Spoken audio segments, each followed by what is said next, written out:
The roots of Willie Boskett's violence extend deep into the blood-soaked soil of American history, tracing back long before his birth in Harlem. To understand the teenager who would eventually terrorize the New York City transit system, one must examine a lineage defined by generational trauma, institutional failure, and inherited rage. The Boskett family tree is rooted in Edgefield County, South Carolina, a region historically steeped in a culture of extra-legal force and brutal racial repression. The recorded history of the Boskett men begins with Willie's great-great-grandfather, Aaron. Born into slavery in either Maryland or Virginia, Aaron was chained, sold, and eventually transported to South Carolina. His surname was derived from one of the men who purchased him. Aaron's son, Clifton, known to everyone as Pud, was born in 1889 as the first free child in the family. However, freedom in the post-Reconstruction South offered little protection. Pud grew up as a sharecropper during the height of the Jim Crow era, trapped in a cycle of poverty and systemic abuse. The defining moment of Pud's life occurred when a white landowner attempted to whip him. Pud refused to submit. He fought back, an act of defiance that instantly transformed him into a notorious figure within his community. Unable to find legitimate work after this altercation, Pud resorted to breaking into stores and gambling. He survived the brutal conditions of South Carolina's chain gangs, cementing a family legacy where violence was equated with survival and respect. This legacy was passed directly to Pud's son, James Boskett. James migrated north, as moving the family's deeply ingrained survival tactics from the rural South to the urban centers of the East Coast. He became a transient armed robber, filtering in and out of the penal system. James was also a severe alcoholic whose drinking triggered intense, violent seizures and explosive rages. He turned this violence inward on his own family. He frequently beat his son, William James Boskett Sr., known as Butch, with a heavy belt. The beatings were so severe that they left thick raised scars across the boy's back. Butch Boskett inherited both the family's propensity for extreme aggression and an extraordinarily high intellect. His life was a study in profound contradictions. Butch possessed a genius-level IQ, yet he was completely unmoored, lacking any structural support to channel his intelligence. In July 1962, at the age of 20, Butch entered a pawn shop in Milwaukee, Wisconsin. Believing he had been cheated in a transaction involving photographs, Butch flew into an uncontrollable rage. He used a knife to brutally murder 2 white men inside the shop. For this double homicide, Butch was convicted and sentenced to life in prison. While incarcerated at Leavenworth, Butch achieved something unprecedented. He utilized his vast intellect to study computer science and psychology, eventually becoming the first prison inmate in United States history to be elected to the prestigious Phi Beta Kappa Academic Honor Society. Yet, this academic redemption was ultimately an illusion. After his eventual release, Butch could not escape his nature or his past. Following new criminal charges involving the sexual assault of a child, Butch died violently in a shootout with police that also claimed the life of his girlfriend. When Butch committed his double murder in the Milwaukee pawn shop in the summer of 1962, his partner, Laura Williams Boskett, was back in New York, pregnant with his child. On December 9, 1962, Willie James Boskett Jr. was born in Harlem. Willie entered the world functionally fatherless, the son of a convicted double murderer serving a life sentence 1,000 miles away. Willie's childhood environment in Harlem was one of unrelenting deprivation and danger. Laura Boskett struggled profoundly with depression and the crushing weight of extreme poverty. Their apartment was a hazardous environment where basic utilities were frequently shut off. Rats chewed through the floorboards, and the heating radiators were prone to violent explosions. Laura, overwhelmed and unsupported, often directed her frustration at her son, subjecting Willie to severe physical beatings. The violence outside their apartment was mirrored by the violence within it. Laura frequently invited transient boyfriends into their home, many of whom were severely abusive toward her. From an extremely young age, Willie witnessed his mother being battered. He quickly learned that aggression was the only effective response to threats. In one horrifying incident, a boyfriend pushed Laura onto a scorching radiator, severely burning her. A young Willie retaliated by attacking the man with an iron pipe and slashing him with a knife. He became his mother's vicious, primary defender, internalizing the idea that preemptive violence was the only way to establish control in a chaotic world.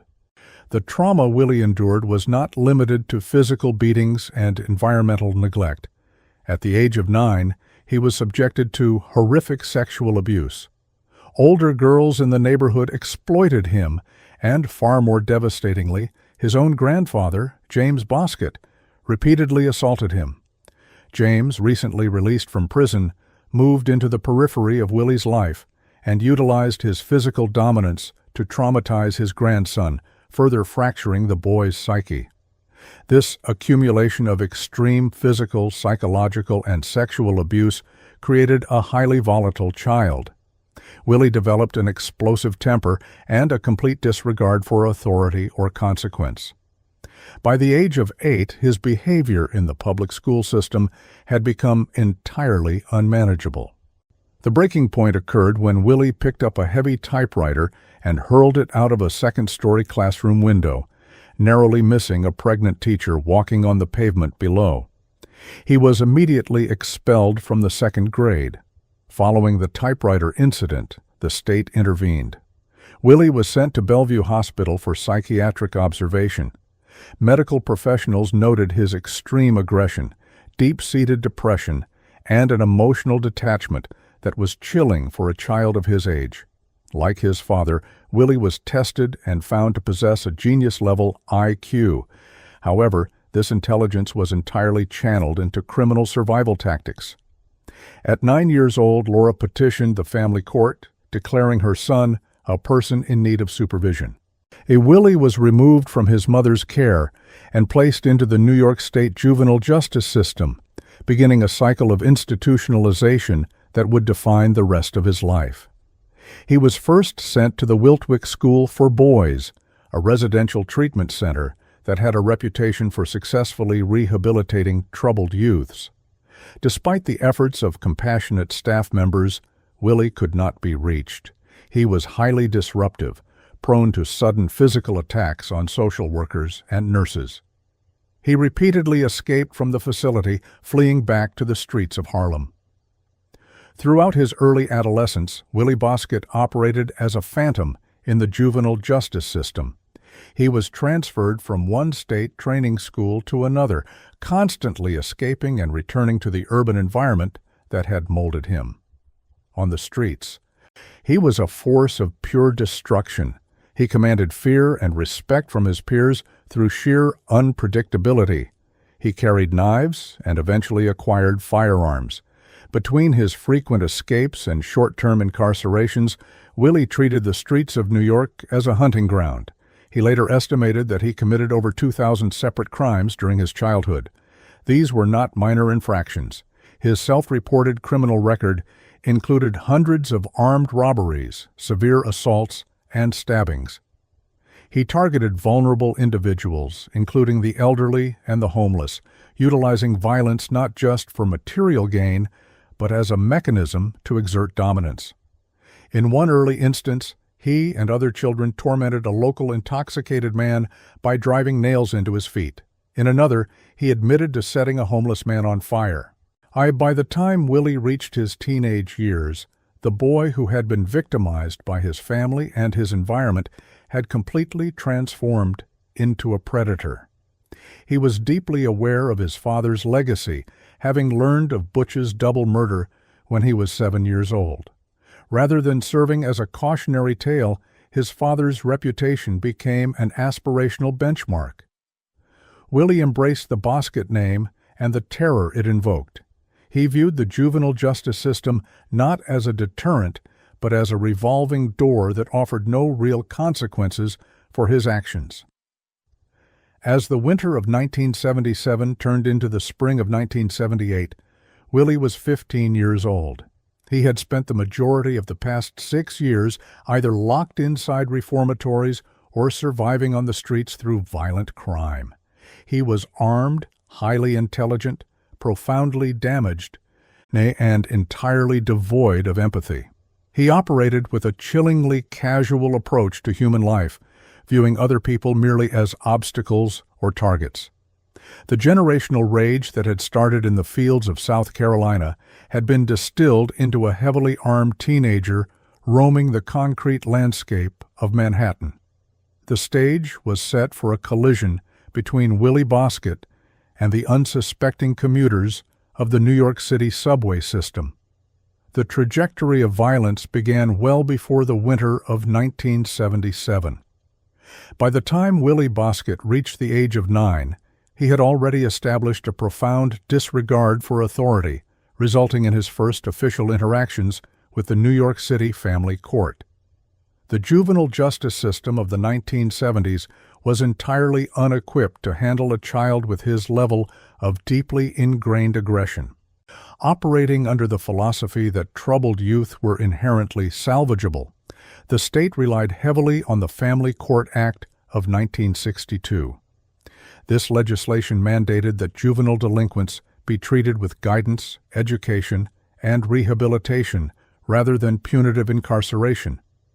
Under this law, criminal records for minors were strictly sealed to prevent long-term stigmatization. Confinement facilities were purposely designed without secure perimeters, barred windows, or traditional cell blocks, and the primary focus of the staff was on therapeutic intervention rather than security. For a chronic offender like Willie, this compassionate legal framework provided the perfect environment for systematic exploitation and continuous evasion. His initial court-ordered placements were in non-secure reformatories and residential treatment centers designed to remove boys from the inner-city slums and place them in structured, rural settings. One of his earliest assignments was to the Wiltwyck School for Boys in upstate New York. Originally founded as a progressive institution emphasizing open-air activities and psychological counseling, Wiltwyck lacked fences, armed guards, or any physical mechanism to detain a resident against his will. The staff consisted primarily of social workers, psychologists, and educators who were strictly prohibited from using physical force or punitive isolation against the youths. Willie quickly assessed the structural limitations of his custodians. He recognized that the ultimate consequence for severe misbehavior within the facility was merely a bureaucratic transfer to another similar institution.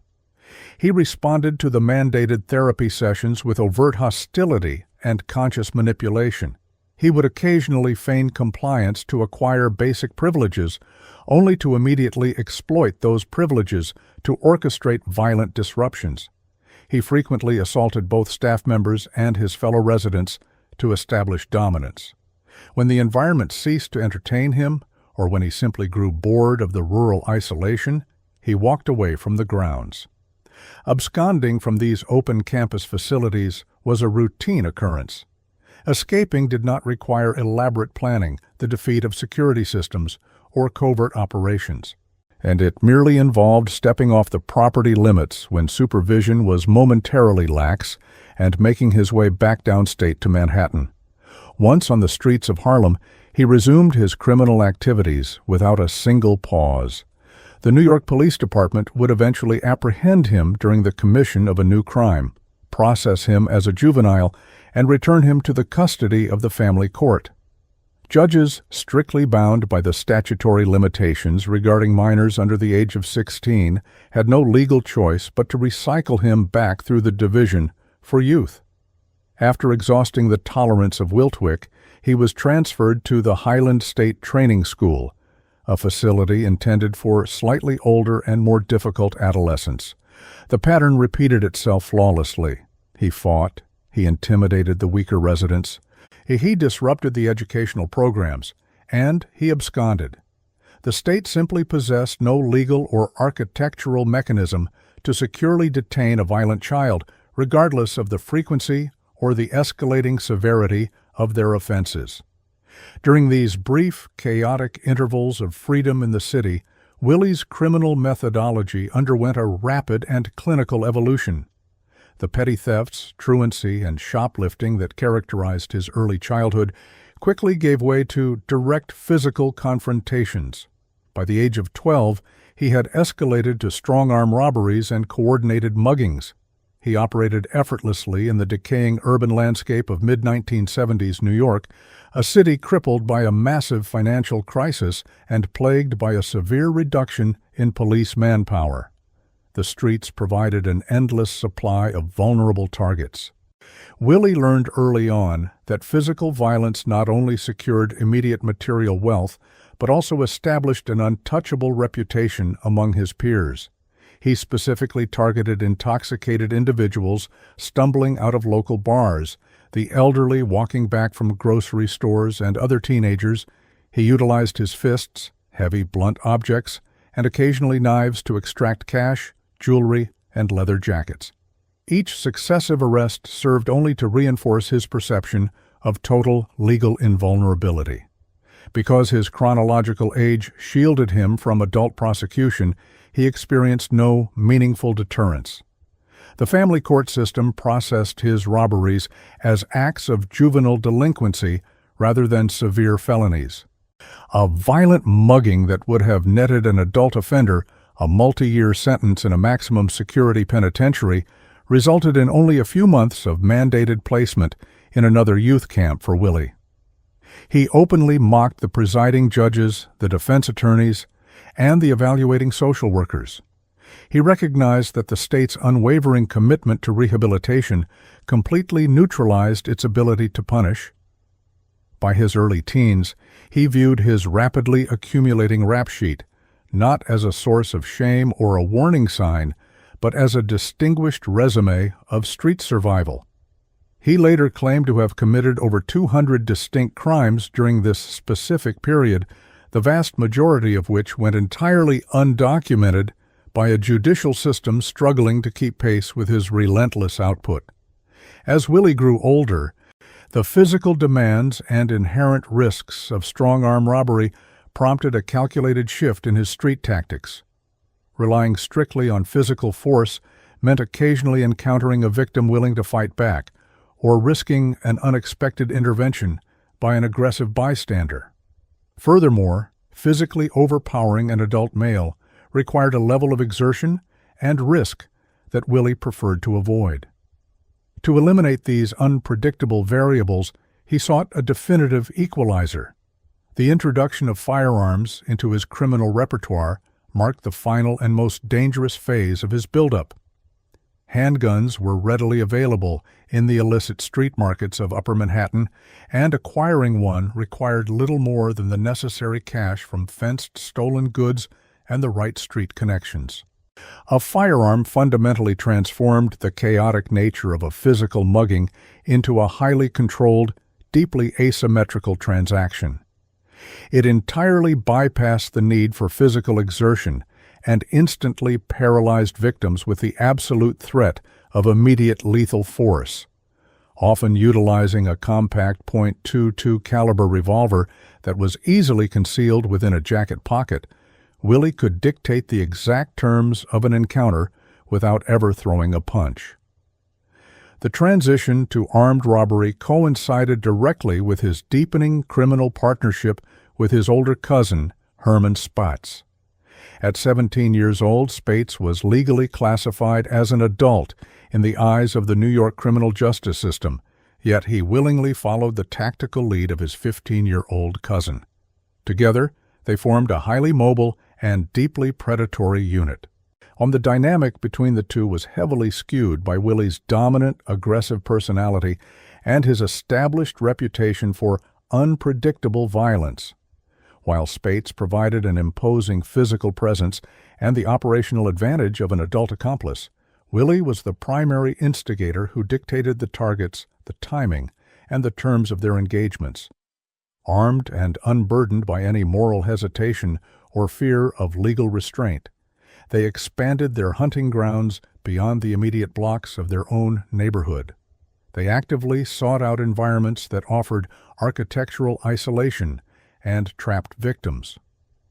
The subterranean network of the New York City subway system presented the absolute optimal conditions for their new, armed methods. In late 1977 and early 1978, the transit system was a dark, heavily vandalized, and poorly policed environment. Transit officers were spread incredibly thin across hundreds of deteriorating stations and thousands of train cars. The graffiti-covered trains and dimly lit, cavernous platforms offered numerous blind spots where an armed robbery could be executed in a matter of seconds, followed by an immediate escape into the labyrinth of maintenance tunnels or up the stairs to the crowded city streets. Willie recognized the immense tactical advantages of the transit system. Passengers were enclosed in moving metal cars between stations, physically cut off from any outside assistance or police intervention. It was an enclosed environment that actively amplified the psychological terror of a drawn weapon and effectively minimized the perpetrator's risk of capture. The steady accumulation of unpunished violence and the total failure of the Division for Youth to securely confine him and the acquisition of a loaded handgun culminated in a highly combustible state by the dawn of 1978. Willie had thoroughly exhausted the entirety of the state's rehabilitative options.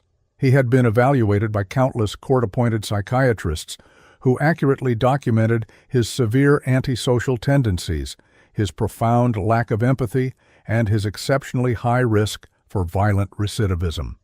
Yet, the rigid legal framework mandated his continued release back into the community.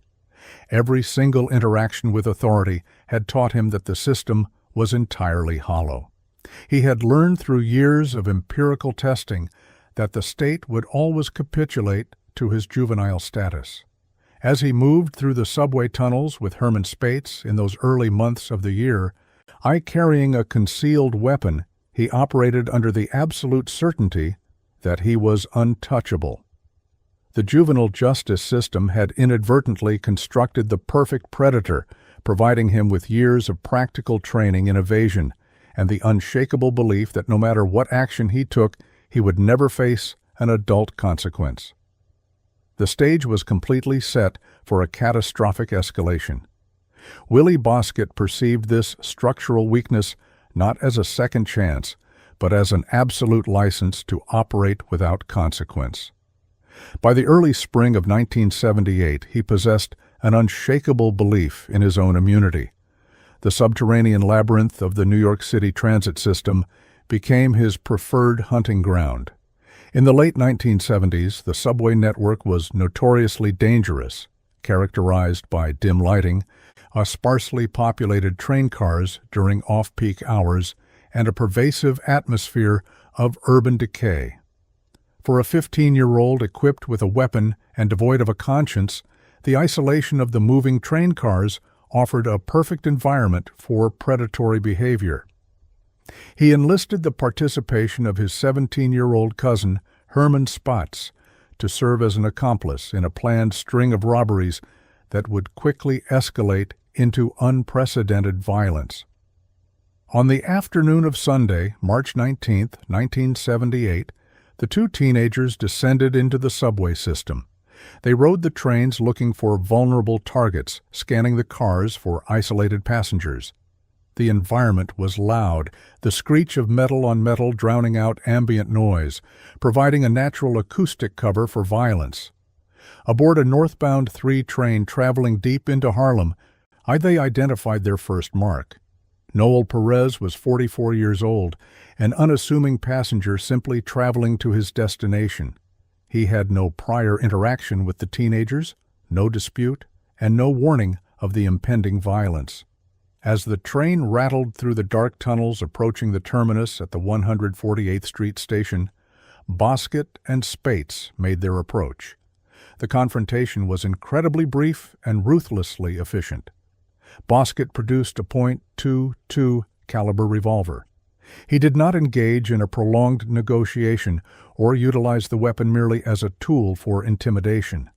The objective was robbery, but the execution of that objective was immediate and lethal. Before Noel Perez could meaningfully react or comply with any demands, Bosquet fired. The shot was fired execution style, a deliberate and close-range discharge aimed to kill rather than wound or frighten. Noel Perez slumped in the train car, mortally wounded by a bullet that caused catastrophic internal damage. The geography of the 148th Street Lenox Terminal provided a specific tactical advantage for this first murder. As a terminal station, the train empties its passengers, and the physical layout includes expansive platforms that can become eerily deserted even during daytime hours. When the train carrying Noel Perez reached this terminus, the surrounding carriages were likely empty or in the process of being vacated. This isolation ensured that the gunshot was either unheard or dismissed as ambient track noise by the few individuals in the vicinity. As the doors opened, Bosquet and Spates calmly exited the carriage. They vanished into the surrounding streets of Harlem, leaving the bleeding 44-year-old behind to be discovered by transit workers and responding patrol officers. The crime scene presented a significant challenge for the New York City Police Department. The murder of Noel Perez possessed all the hallmarks of a random transit homicide, a category of crime notoriously difficult to solve due to the transient nature of the location and the lack of any pre-existing relationship between the perpetrator and the victim. Homicide detectives processed the blood-stained train car, recovering minimal physical evidence. Because revolvers do not automatically eject shell casings, Bosquet inadvertently minimized the ballistic evidence left at the scene. Detectives were left with only the recovered projectile from the medical examiner's autopsy to determine the weapon's caliber. There were no immediate witnesses who could provide a detailed description of the shooters. The motive appeared to be a robbery gone wrong, though the swiftness of the lethal force suggested a killer who shot first and asked questions later. This lack of physical evidence heavily insulated Bosquet and Spates during the critical first 48 hours following the initial homicide. The detectives canvassing the Harlem neighborhoods surrounding the 148th Street station encountered a standard wall of silence, compounded by the fact that the perpetrators themselves were adolescents who blended seamlessly into the local demographic. They were not hardened, identifiable ex-convicts known to the major case squads. They were neighborhood teenagers whose extreme lethality remained entirely masked by their youth. Meanwhile, Willie Bosquet experienced no remorse, no panic, and no desire to lay low. The successful execution of a human being and the subsequent unhindered escape only solidified his internal narrative of invincibility. Over the next week, he continued to navigate his daily life in Harlem with complete indifference to the life he had extinguished. The stolen proceeds from the robbery were negligible, yet the psychological reward of absolute power over life and death resonated deeply within him. The 8 days that followed the murder of Noel Perez were not spent in hiding, but rather in a state of chilling normalization. Bosquet and Spates continued to associate, the shared secret of the homicide acting not as a burden, but as a bond of shared criminality. By Monday, March 27, 1978, the impulse to strike again materialized. The methodology remained identical to the previous week. The transit system was once again selected as the venue. The darkness of the subterranean stations and the predictability of passenger movements provided the necessary tactical advantages. Bosquet, still armed with the same .22 caliber revolver accompanied by Spates, descended into the 145th Street station on the Lenox Avenue line. It was late afternoon, a transitional period in the subway system where the off-peak lulls begin to merge with the early evening commuters. The escalation leading to this second murder demonstrated a terrifying acceleration in criminal confidence. Moving from the enclosed, The moving environment of a train car to a stationary platform at the 145th Street station indicated that the perpetrators felt comfortable controlling a wider, more exposed environment. The 145th Street station serves as a vital artery, generally busier than the terminus. To stage an attack on this platform required a brazen disregard for the potential presence of transit police or intervening citizens. They waited on the platform, observing the flow of passengers. Moises Perez, 38 years old, entered the station. In a bizarre and entirely coincidental twist of fate, Moises shared the same surname as the victim from 8 days prior.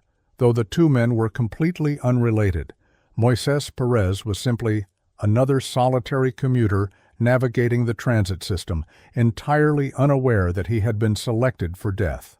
The teenagers isolated him near the rear of the station platform, away from the immediate sightlines of the token booth clerks and the main stairwells. The approach mirrored the attack on the 3 train. Bosquet and Spates closed the distance rapidly, cornering the 38-year-old man. The demand for valuables was made, accompanied immediately by the presentation of the firearm. The mechanics of this second shooting mirrored the first in its absolute suddenness. Moises Perez was granted no opportunity to negotiate his survival. In a chilling repetition of the violence inflicted upon Noel Perez, Willie Bosquet leveled the revolver and pulled the trigger. The shot echoed through the tiled expanse of the 145th Street station. The bullet struck Moises Perez with devastating accuracy, on an execution-style shooting delivered with clinical detachment. The victim collapsed onto the concrete platform, bleeding profusely as the life drained from him. Bosquet and Spates did not linger to admire their work. The sound of the gunshot in the relatively confined acoustic space of a subway station immediately heightened the risk of detection. They turned and fled the subterranean platform, sprinting up the stairs and emerging back into the fading daylight of the Harlem streets. Once again they had committed a brazen act of ultimate violence in a public transit facility and walked away without immediate apprehension. The discovery of Moises Perez's body triggered a massive response from the NYPD Transit Bureau and local precinct detectives. Arriving officers found the 38-year-old unresponsive on the platform. Medical personnel pronounced him dead, marking the second fatal shooting in the immediate vicinity within a span of just 8 days. As detectives secured the perimeter and began documenting the scene at 145th Street, the horrifying pattern became impossible to ignore. 2 men, both with the surname Perez, shot execution-style in the northern reaches of the Lenox Avenue subway line during apparent robbery attempts. Autopsy reports for both victims confirmed the clinical nature of the attacks. The trajectories of the bullets indicated an assailant who was standing in close proximity, pointing the weapon directly at vital mass. There were no defensive wounds noted on the victims that would suggest a protracted physical struggle prior to the deployment of lethal force. This autopsy data corroborated the theory that the victims were ambushed and executed before they could process the reality of the threat. The physical damage inflicted by the .22 caliber projectiles, while small in diameter, was highly destructive at such close range, causing massive hemorrhaging that resulted in rapid expiration on the transit property. The realization that a serial transit shooter was actively hunting passengers struck fear into the investigating officers and the commuting public. The brutality of the crimes was distinctly alarming. These were not robberies where a weapon was discharged in a struggle or out of panic. The ballistic evidence and the nature of the wounds indicated deliberate, targeted executions. The killer was operating with a level of cold-blooded efficiency that seasoned homicide detectives typically associated with experienced contract killers, not juvenile street offenders. The police mobilized a heavy presence along the transit lines in Upper Manhattan, flooding the stations with plainclothes, anti-crime units, and uniformed patrols in a desperate bid to intercept the shooter before a third victim could be claimed. The connection between the two murders was drawn entirely from geographical proximity, modus operandi, and victimology. Both men were Hispanic males of similar age, targeted in the same specific sector of the transit system, and killed in the exact same manner. The NYPD established a specialized task force to hunt the perpetrator, analyzing the transit schedules, deploying decoy officers, and increasing surveillance on the Lenox Avenue line. Yet the police were searching for a phantom. They profiled an adult killer, a seasoned criminal with a history of armed robbery and homicide. They did not suspect that the terror gripping the northern transit lines was being orchestrated by a 15-year-old boy and his 17-year-old cousin. For Willie Bosket, the two murders represented the apex of his criminal evolution up to that point. At 15 years old, he had successfully paralyzed a segment of the city's critical infrastructure with fear. He had tested the boundaries of the hollow system he so thoroughly despised and found that, in the moment of the act, there was no authority capable of stopping him. The blood of Noel Perez and Moises Perez stained the concrete and steel of the subway, standing as a grim testament to a youth who had entirely severed his connection to human empathy. The chronological sequence of these 8 days in March 1978 defined a terrifying reality. A child predator was operating with the lethal precision of a sociopath. The execution-style shootings were not merely means to a financial end. They were the ultimate expression of his unrestrained rage and his absolute rejection of societal norms. The New York City subway system in the spring of 1978 was a subterranean network already plagued by crime, but the consecutive murders elevated the atmosphere to absolute terror. The randomness of the violence presented an unprecedented challenge for the New York City Transit Police. These were not muggings gone awry. These were executions. Transit authorities responded by flooding the subways with uniformed officers and plainclothes decoys, hoping to catch the killer in the act. Law enforcement doubled on the lines where both murders had occurred, but the labyrinth offered endless avenues for escape. Detectives recognized that highly visible patrols could only suppress the violence temporarily. To stop the killings, they needed physical evidence.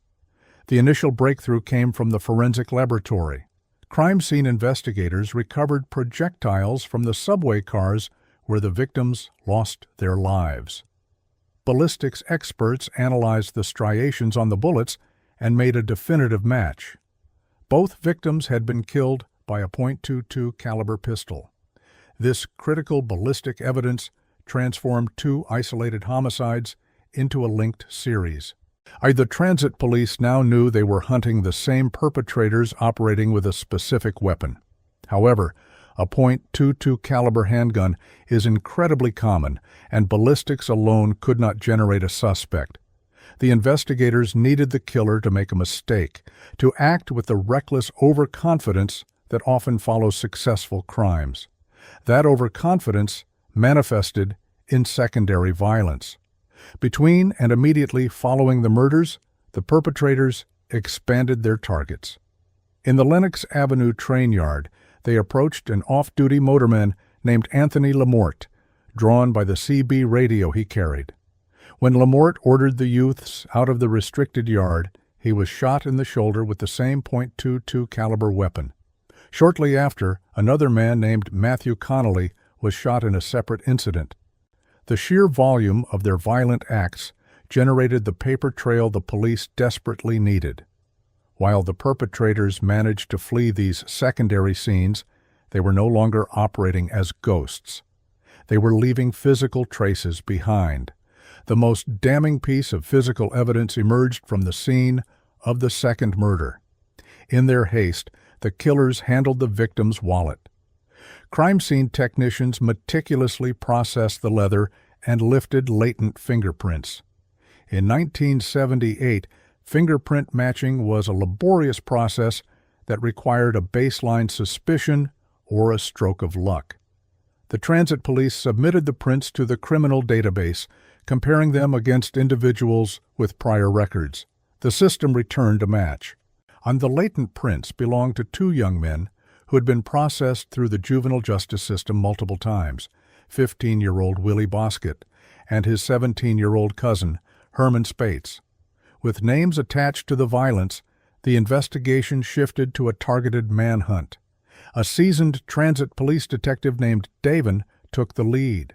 Davin ran a comprehensive computer search on Bosket and Spates and discovered a startling recent entry.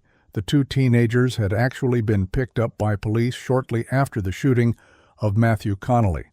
However, because Connolly had been unable to positively identify them, the youths had been released back onto the streets.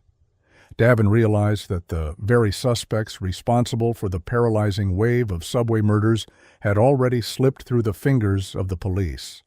Recognizing their extensive history of repeat arrests, Davin concluded that Bosket and Spates were the primary targets. The detective understood the delicate legal parameters of the hunt.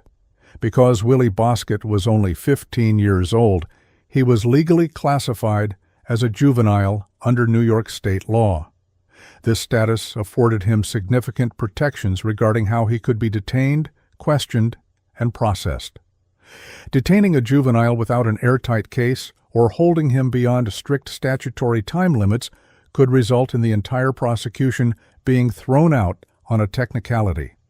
Davin formulated a calculated investigative strategy. He decided to focus immediate apprehension efforts on the older cousin, Herman Spates. At 17, Spates could be treated as an adult, allowing detectives far more leverage during an interrogation. The plan was to bring Spates in, apply pressure, and use his statement to secure a legally sound warrant for the younger Bosket. However, the chaotic reality of street-level policing quickly derailed Davin's careful strategy. Before the targeted operation against Spates could be executed, a pair of ambitious transit cops on routine patrol spotted Willie Bosket walking down a Harlem street. Recognizing him from internal police bulletins, the officers immediately grabbed the 15-year-old, placed him in handcuffs, and brought him into the precinct. This unilateral action triggered an immediate legal crisis for the investigative team. The clock was now ticking. They had a juvenile suspect in custody, and the stringent time limits for holding a minor began to drain away. If they could not formulate formal, evidence-backed charges within hours, they would be legally compelled to release the prime suspect in a double homicide back into the public. Davin and his team had to pivot instantly. The entire focus of the manhunt shifted to locating Herman Spates with absolute urgency. Detectives flooded the streets, checking known hangouts, family residences, and the subterranean corners the cousins frequented. The pressure on the transit police was immense. They knew that if Bosket was released, he would immediately disappear and the killings might resume. Within hours, the dragnet succeeded. Herman Spates was located, apprehended, and transported to the interrogation room. The detectives now had both suspects in the building, but they still lacked a confession, a murder weapon, or an eyewitness to the actual homicides. They needed to break the suspects using psychology and the limited evidence they possessed. The detectives placed Spates in a sterile interrogation room and began dismantling his defenses. Spates initially adopted a posture of complete ignorance. When asked about the murders, the 17-year-old confidently insisted that he had been sound asleep at a movie theater during the time the crimes were committed. He offered a classic, albeit flimsy, alibi, banking on the police having nothing more than circumstantial suspicions. The interrogating officer knew that direct confrontation would likely result in Spates shutting down and demanding an attorney. Instead, the detective employed a standard but highly effective interrogation tactic: the bluff. The detective leaned across the table and calmly informed Spates that his alibi was worthless because his 15-year-old cousin had already given him up. The officer claimed that Willie Bosket was in the other room, singing to the authorities, and had placed the entirety of the blame for the murders squarely on Spates's shoulders. The psychological impact of this calculated lie was immediate. The loyalty between the two cousins, forged in the chaotic environment of the streets, shattered under the threat of a life sentence. Enraged by the thought of being betrayed by his younger cousin, Spates instantly abandoned his movie theater alibi. He turned on Bosket with complete vitriol, insisting to the detectives that it was Willie who had pulled the weapon. Spates confessed to being present at the scenes, but adamantly maintained that Willie Bosket was the sole triggerman. The confession of Herman Spates provided the critical narrative structure the detectives needed, but they still required corroboration to solidify the case against a juvenile. They organized a police lineup, placing Willie Bosket alongside several other youths of similar age and build. They then brought in Anthony Lamort, the off-duty motorman who had survived being shot in the shoulder. Despite the trauma of his encounter, Lamort's memory was sharp. He surveyed the lineup and definitively pointed out the 15-year-old boy who had shot him. This positive identification linked Bosket directly to the .22 caliber weapon, bridging the gap between the surviving victims and the murdered men. Simultaneously, investigators executed search warrants based on the information provided during the interrogations. They successfully recovered the .22 caliber pistol. A final, expedited ballistics test was conducted, matching the firing pin marks and barrel striations on the weapon directly to the bullets recovered from the skulls of the victims. The scientific evidence was now completely aligned with the eyewitness testimony and the accomplice confession. The transit police had successfully closed the loop on one of the most terrifying weeks in the history of the New York City subway system. By the end of the day, both Willie Bosket and Herman Spates were formally charged. The apprehension of the two teenagers brought a sudden halt to the subterranean bloodshed, but it also unveiled a deeply unsettling reality for the detectives involved. They had utilized modern forensic ballistics, latent fingerprint analysis, and coordinated intelligence to track down a phantom killer, only to find a child waiting at the end of the trail. The physical evidence had been gathered, the confessions secured, and the suspects removed from the transit system. The investigation was officially over, transferring the burden of consequence from the precinct to the courts. The atmosphere of the interrogation room inside the transit police precinct was heavy with the exhaustion of a relentless manhunt. Detectives, accustomed to dealing with hardened adult criminals, prepared themselves to interview a 15-year-old boy.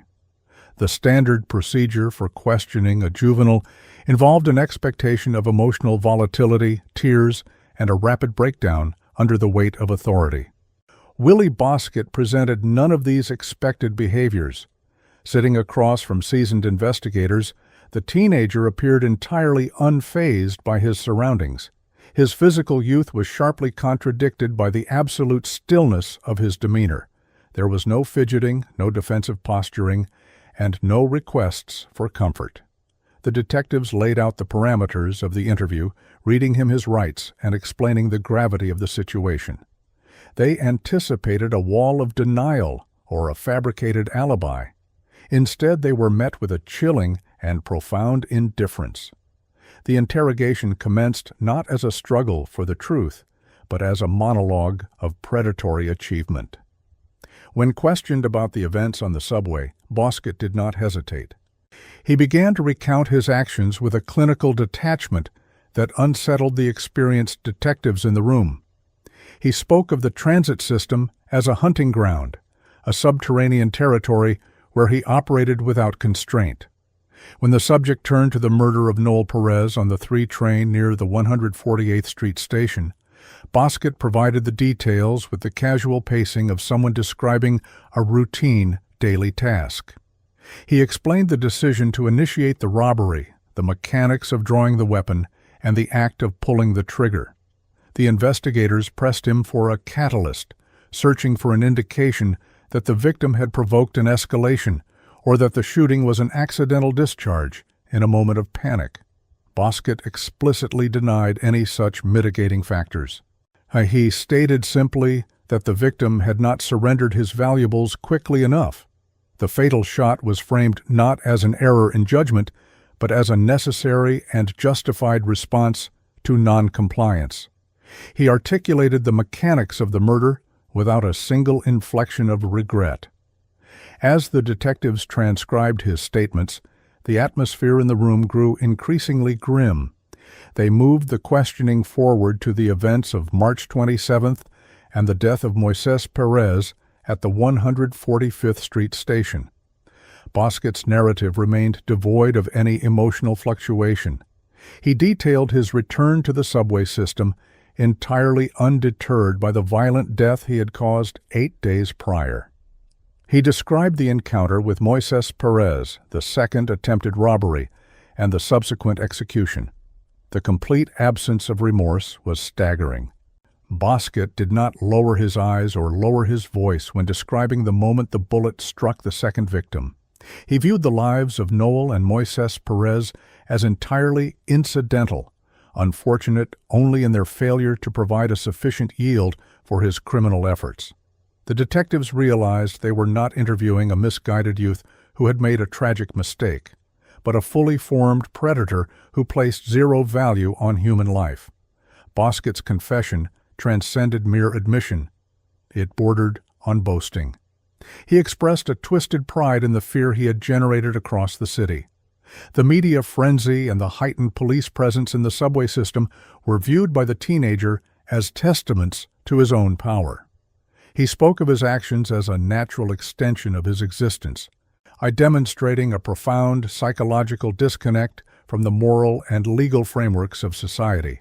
He showed no fear of the consequences, no apprehension about his future, and no sympathy for the families of the men he had killed. The investigators documented every word, their initial strategy of applying psychological pressure rendered entirely obsolete by a suspect who possessed no psychological vulnerabilities to exploit. The confession was comprehensive, detailed, and legally devastating, but the detectives required physical corroboration to ensure the case was unassailable. The focus of the interrogation shifted from the acts of violence to the instrument used to commit them. A confession, even one as detailed as Bosquet's, could be recanted or challenged in court under claims of coercion, particularly given his age. And the physical recovery of the murder weapon was the critical next step. The detectives demanded the location of the firearm. Bosquet, maintaining his stance of absolute control and continuing his cooperative but remorseless narrative, provided the information without resistance. He directed the authorities to the exact location where the weapon had been concealed following the murder of Moises Perez. The detail he provided regarding the disposition of the gun further cemented the calculated nature of his crimes. He had not discarded the weapon in a panic. He had stashed it intentionally, preserving it for future use. Armed with the specific intelligence provided by their suspect, a specialized unit of transit police detectives and crime scene investigators was dispatched to retrieve the firearm. The recovery operation was executed with meticulous precision. Upon arriving at the designated location, the area was immediately cordoned off to prevent any contamination of the scene. Investigators systematically searched the space, following Bosquet's precise directions.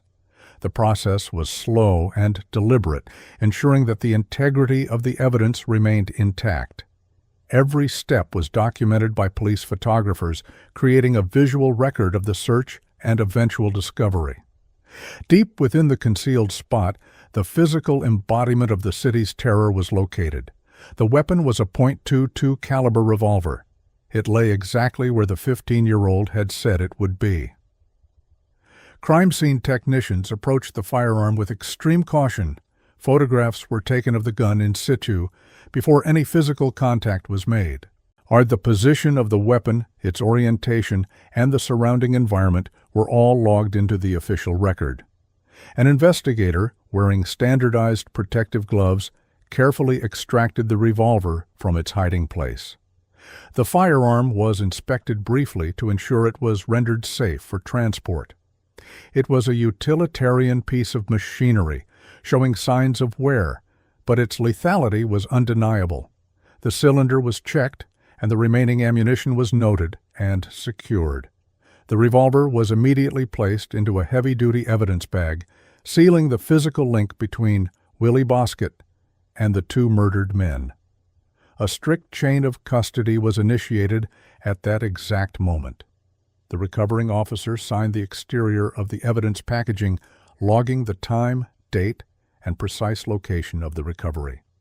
This bureaucratic procedure was essential to ensuring the weapon's admissibility in future legal proceedings. The bagged firearm was then transported back to the precinct, riding in the secure trunk of a police cruiser. The successful recovery of the gun represented the final piece of the investigative puzzle. The detectives now possessed the suspect, a recorded and witnessed confession, and the murder weapon. Back at the precinct, the formal documentation of the interrogation was nearing completion. Bosket was presented with the written record of his statements. He reviewed the pages detailing the unprovoked slaughter of two strangers without demonstrating a flicker of hesitation. He signed the confession, his signature finalizing the primary phase of the police investigation.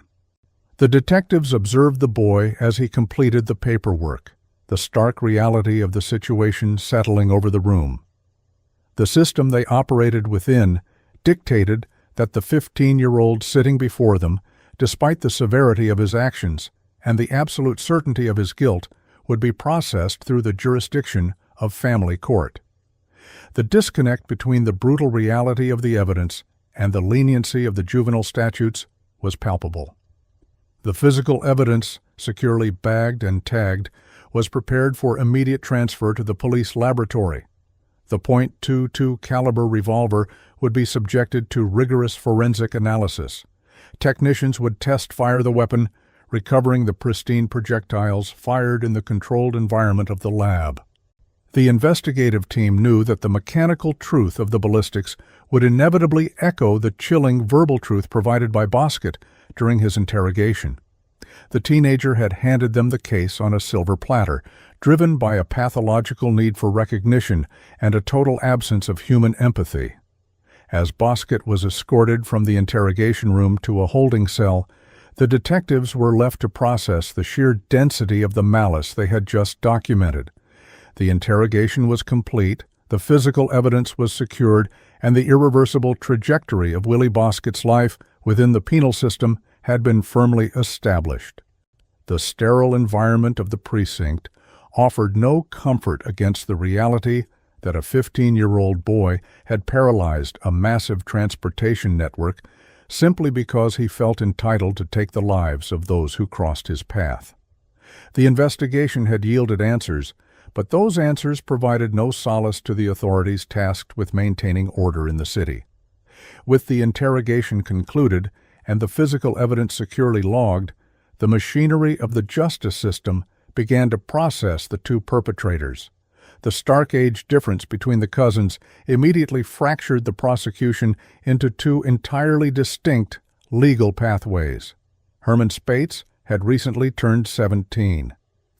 Under the strict parameters of New York state law in the spring of 1978, his chronological age placed him firmly within the jurisdiction of the adult criminal justice system.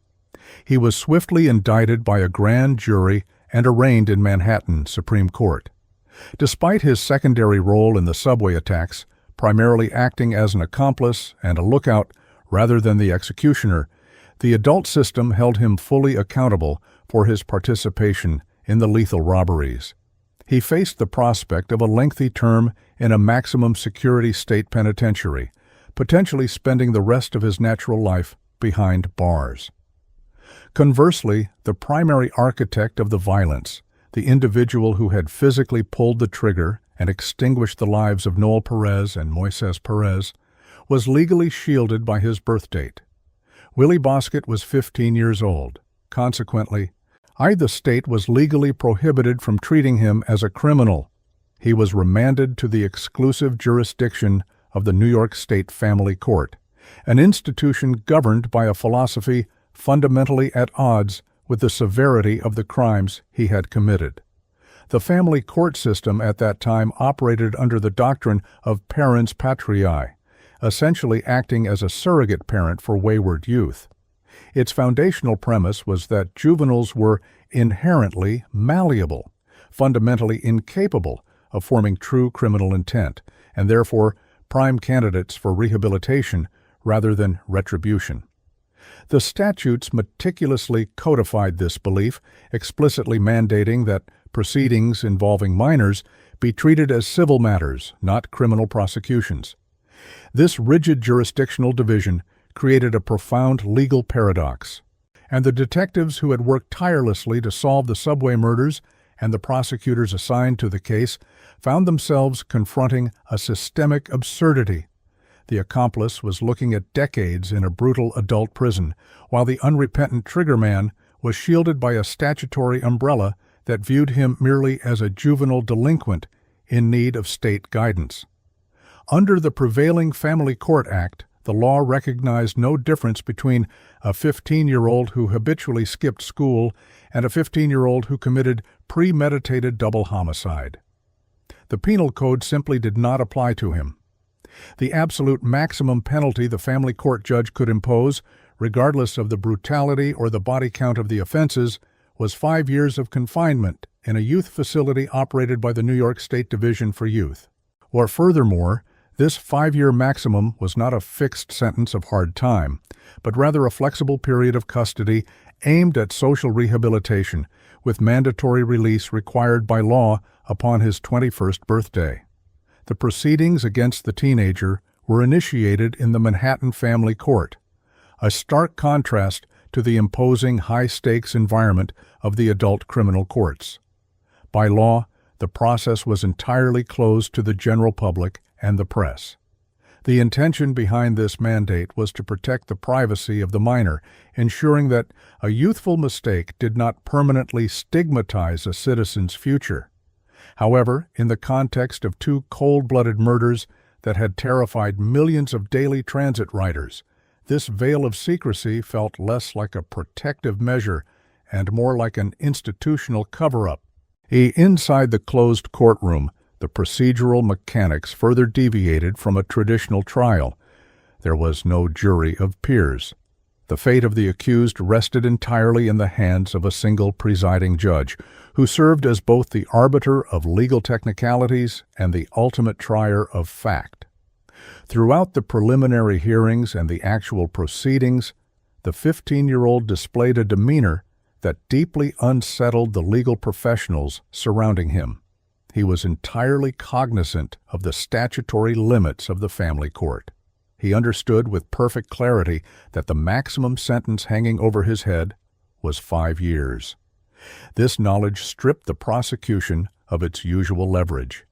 Typically, an assistant district attorney confronted with a double homicide could use the threat of a life sentence to extract a guilty plea or secure cooperation. Here, the state possessed no such weapon. The defendant sat through the hearings without a trace of anxiety, exhibiting the arrogant detachment of an individual who recognized that he had successfully manipulated a gaping loophole in the social contract. He absorbed the legal process not as a reckoning for taking 2 human lives, but as a temporary, unavoidable administrative hurdle. The presentation of evidence during the fact-finding hearing, which served as the family court equivalent of a trial, was a clinical and overwhelmingly one-sided affair. The prosecution systematically introduced the fruits of the police investigation. The ballistics reports provided an unbreakable chain of forensic certainty, matching the microscopic striations on the bullets recovered from the bodies of the victims directly to the barrel of the weapon seized from the teenager's apartment. Corroborating physical evidence, witness statements detailing the timeline of the subway crimes, and the meticulous documentation of the crime scenes were seamlessly entered into the court record. Most damning of all were the detailed voluntary confessions. The audio recordings and signed transcripts laid bare the cold mechanics of the murders, narrated by the perpetrator with a chilling absence of remorse. Faced with this insurmountable mountain of evidence, the defense counsel had virtually no maneuvering room.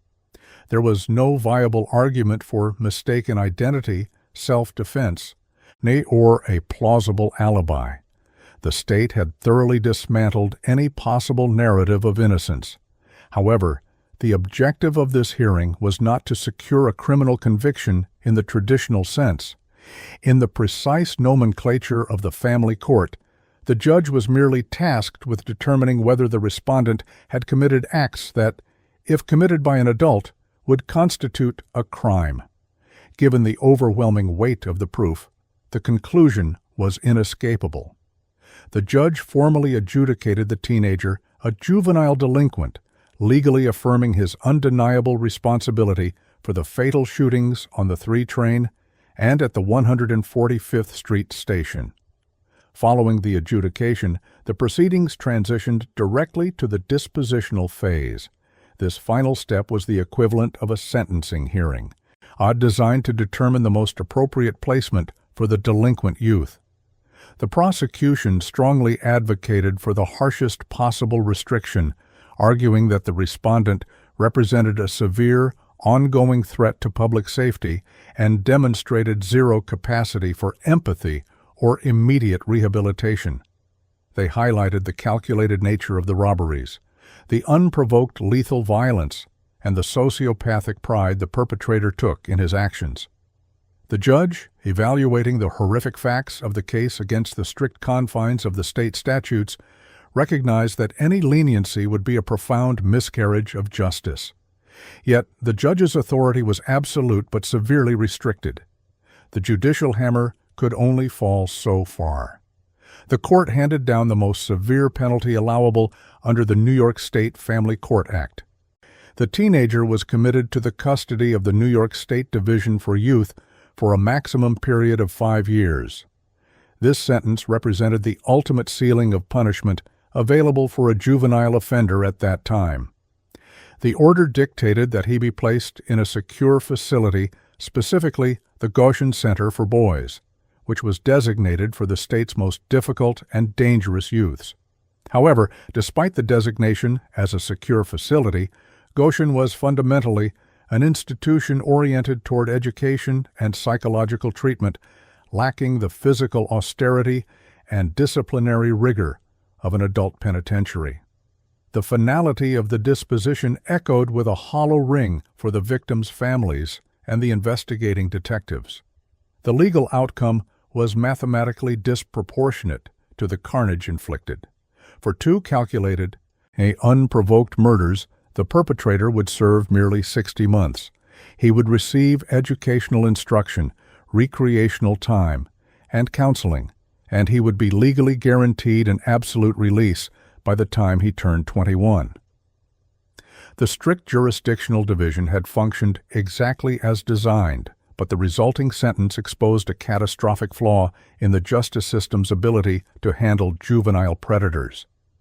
The legal machinery had efficiently processed a double homicide through the sanitized filters of family court, effectively erasing the gravity of the crimes and sealing an outcome that prioritized the legal infancy of the perpetrator over the extinguished lives of 2 innocent men.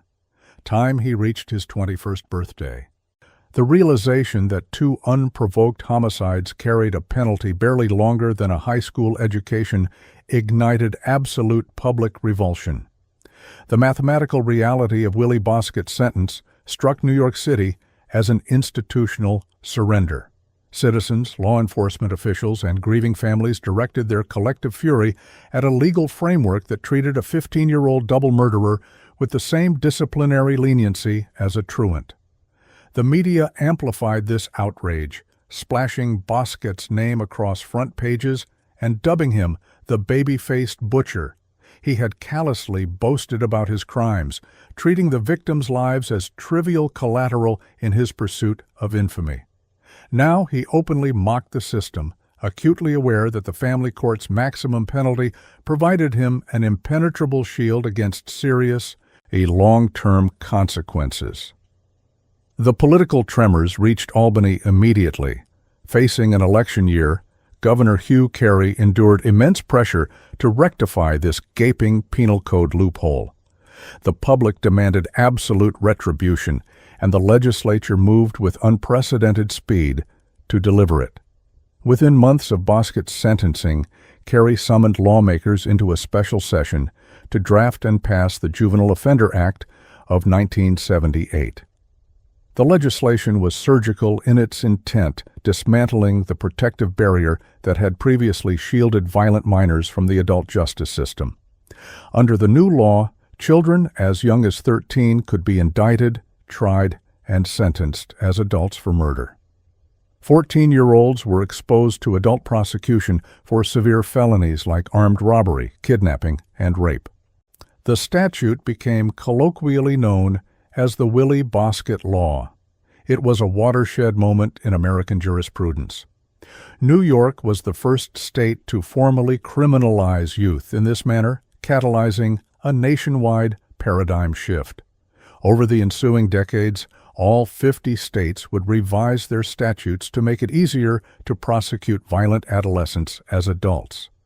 While the legal landscape warped around him, Bosket remained insulated within the Goshen Youth Facility. If the family court sentence was designed to rehabilitate him, the results were an abysmal failure. His time in juvenile detention was characterized by relentless, predatory aggression. He engineered an escape attempt, fleeing the grounds before being recaptured 2 hours later. Back in custody, his violence turned inward against the staff and other youths. He cracked a guard's skull with a lead pipe, assaulted 2 other employees with a hammer, and stabbed a fellow inmate with a fork. He amassed a disciplinary record that would have earned an adult inmate decades in solitary confinement. Yet because he was still bound by the strict legal parameters of his juvenile sentence, the state's hands were tied. When his 5-year mandate expired in 1983, Willie Bosket walked out of custody a free man. His liberty was extraordinarily brief. The youth facility constraints were removed, but his behavioral patterns remained violently rigid. He was utterly unequipped to navigate a society that demanded basic compliance with the law. Exactly 100 days after his release, Bosket was arrested again. The victim was a man living in his apartment complex who accused Bosket of severe assault and robbery during a confrontation. No longer a juvenile, he was fully subject to the crushing weight of the adult penal system he had helped harden. While housed in a holding cell awaiting trial, his aggressive compulsions flared anew, and he violently attacked several court officers. His subsequent conviction earned him a sentence of up to 7 years in a maximum security state penitentiary. The juvenile system was finally behind him, and the adult system was now his permanent reality. Upon transfer to adult custody, Bosket formally declared war on the New York State prison system. He proclaimed himself a monster created by the state, dedicating every waking hour to terrorizing his captors. Between 1985 and 1994, he was cited for over 250 major disciplinary violations. He set fire to his own cell on 7 separate occasions. When guards rushed in to extinguish the flames, he attacked them with whatever rudimentary weapons he could fashion. He shattered the light fixtures in his cell and swallowed the broken glass to demonstrate his immunity to physical fear.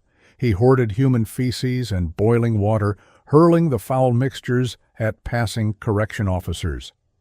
In 1986, after setting yet another fire and assaulting the responding guard, he was convicted under New York's persistent felon statute.